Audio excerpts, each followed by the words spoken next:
бүтээр 2005 онд гэрүүл болсон. Тэгээд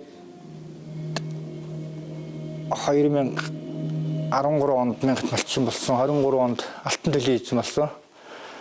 Тэгээд миний хань Булган аймгийн Сайхан сумын харьяас байгаа. Малчин удмал улсуудтай малаа зунд намартанд хар хүчээ ахуулдаг. Тэгээ хавартан төлөө бүрэн хүлээж авдаг. Тэгээд малын чанарыг нь гайгүй сайн болсон.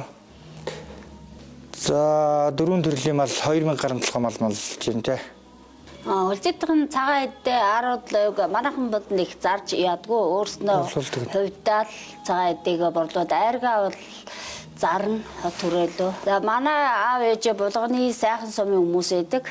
Би аав ээжээс манай аав гэр бүл аав ээж 8 улаа. Би айлын доороосоо 2 дахь охин.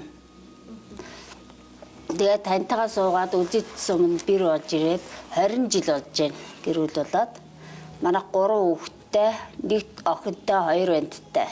Мал маллах ер нь сайхан штэ. Мал маллах 1000 мэрэгжил гэж мал маллахад би их дуртай. Малын ашиг шим их байдаг.